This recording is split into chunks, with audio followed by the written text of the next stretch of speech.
ranching is like perpetually just trying to keep things alive that don't want to be. Or when things constantly trying to kill them. Yes. Yeah. Yeah. Phil for you. 4 a.m.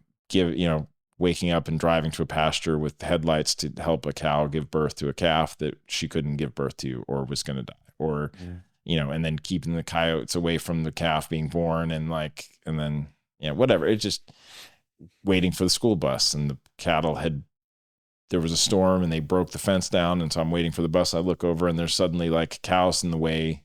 And so I have to like shoo them off the road and go tell my parents and then catch my bus to school. And it's like, 4th grade or something. So what did mom do? She was also like, when you both just worked, like she took care of me, but she was also the other ranch hand. So, it was work at home, like original work from home, remote working. They were in the remote. They were in the remote and working from home. And then I just went along with them. So is there a story behind you being an only child? Did they only want one kiddo? Or my dad had a giant family and my mom did not. And she did not want to deal with fighting siblings. So she, I think, only wanted one kid. Yeah. So, and I get it. Having two, I didn't know I wanted any. And then having two, consciously working to make sure that they knew that they were it for each other, that they had to care for each other, and not allowing sibling animosity. And luckily who they are as people, like they love each other, but I didn't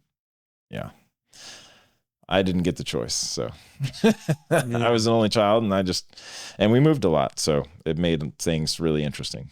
You didn't know that you wanted any kiddos? Well, after,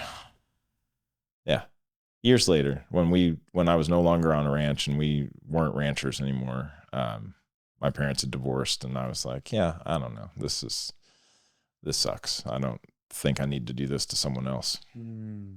Which turns out you don't get to control that. You never know. So I got over it enough to have 2 beautiful kids. Yeah. Okay, I heard, backtrack here. Yeah. You guys moved around quite a bit. Yeah. Back and forth between Arizona and Texas, and multiple times. Different ranches or what? Yeah. My dad would take over a ranch, get it running really well, kind of having to get bored, and we'd move to a new ranch that needed his ability to improve things. How often did that happen? Every few years. So I talk to people that are in the military, like military brats, quote unquote, that were just because they move all the time. And I was like, oh yeah. When I tell people how much I moved, they're like, oh, were you in the military? I was like, no, we were just ranchers. And they're like, yeah, that's a lot of moving.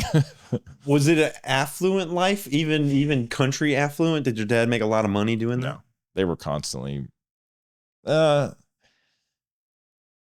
have to define what rich is, right? Like what's wealth. Well, how'd your dad define it? I think both of my parents had enough we had housing provided for us. We had a freezer full of meat and oftentimes lots of gardens, so like food wasn't really a big concern and housing wasn't a big concern. And the money you did make didn't have to go towards that. So, but there's no 401k savings. There's no like matching. It's hard, brutal work. And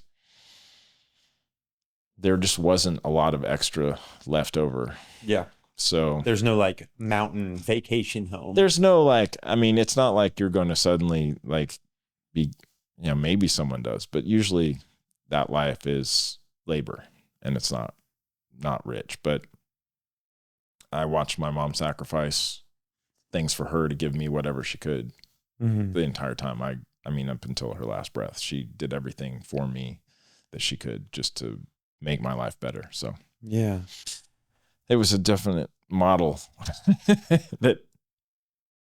so we moved a lot.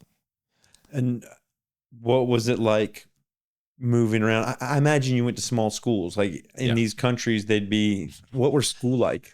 Yeah. Like, it was little county schools in Texas, rural places, just tiny little schools schools of like everyone in the one building. High school is upstairs, elementary school downstairs, bus rides with everybody all together. Not all the time, but some of the schools were very small. And then if they weren't small, you had to get an hour bus ride to them. Whoa. So you were up early waiting for the bus, and then you'd survive the bus ride, and then you'd go to school, and then you'd get back on it and survive all the way home, and then just repeat that for the year. What do you mean survive? When you Oh, say it was just like, you know, Lord of the Flies type of survive, or Mad Max, Lord of the Flies. Yeah. The bus drivers, basically, as long as you didn't injure the bus driver, whatever was going on behind them, they didn't do anything about or care. So it was seats brutal. on fire, people being stabbed with pencils, throwing stuff out the window, fist fights, just chaos every day, all the time. This isn't the first interview I've had with someone spoke about bus rides in this way. Yeah. I interviewed John Moore, who's doing a documentary about Austin Public, and he talked about the bus rides being just absolute terror. Yeah. And then when you're on there for an hour and there's no way, like you're down the mountain away from home, like it's not like you could just get off and walk home. It's like, no, there's no way. You have to get to the end of it and then just loop that every day. Mm. Some days were better. Some days people leave you alone. Some days it was worse, you know. Goodness. Good luck if you fell asleep on the bus. You'd wake up and who knows what had happened.